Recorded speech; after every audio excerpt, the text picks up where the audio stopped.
Welcome back to Vending Market Watch News. I'm Adrienne Zimmer, Assistant Editor of Automatic Merchandiser Magazine and Vending Market Watch. NAMA's 2013 Coffee, Tea, and Water Show was held in Nashville, Tennessee, November 12th to the 14th at the Opryland Resort and Convention Center. Vending Market Watch had a chance to meet up with National Automatic Merchandising Association President Carla Bellacci on her views regarding this year's Coffee, Tea, and Water Show. Carla was able to describe the success of the educational sessions for those who could not attend CTW, and she also explained why industry members should plan on attending next year's show. Well, first of all, there are 750 people here this year, which is a record for us. It's at least 150 more than were in attendance at CTW last year. And part of what the participants enjoyed this morning was a unique, I believe, presentation at the CTW, which was decidedly international in its focus. We heard from Costa Rican representatives, Colombian representatives on coffee, the origins and the production of coffee from farm to cup. And we also heard from Stephen Twinings, who represents obviously a very well-known brand in tea. And all of these representatives were talking about the importance of beverages, the changing nature and face of beverage, consumer perceptions, and how they're driving their product in the form of opportunity for our market, well, any market really, worldwide, but particularly the U.S. market.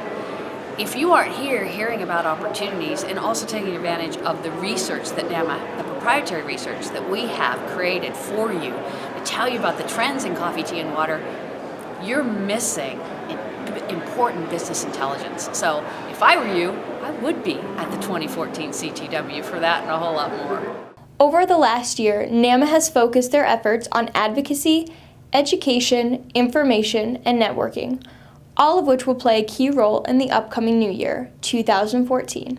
We're going to continue to put our efforts toward the four things I talk about all the time: advocacy, education, information in the form of knowledge and thought leadership, and bringing the industry together to do business with each other. That is fundamental. That won't change, but what we're focusing on varies from year to year.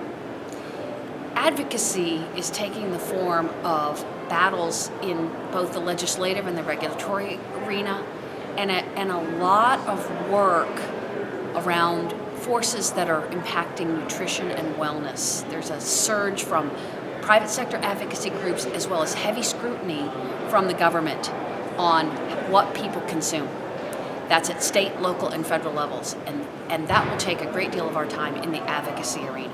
Two of NAMA's networking groups, Women in the Industry and the Emerging Leaders Network, continue to strengthen industry relationships and are indicative of NAMA's expanded advocacy and educational efforts. The Women of the Industry group, what we refer to as one of our networking groups, has an event going on here where they're talking to each other about common challenges and opportunities and how to lead their unique role in leadership in their companies and in the industry. Another group that I may have mentioned previously is the Emerging Leaders Network, who is also convening here, and they've been involved in our work in public policy. They developed educational sessions here and driving a millennial and beyond business strategy for the vending and refreshment service industry for the next 40 years. So all of these special groups and activities and connection points are indicative of perhaps probably the most important thing that NAMA does, and that is bringing the industry together to solve common challenges and do business with each other.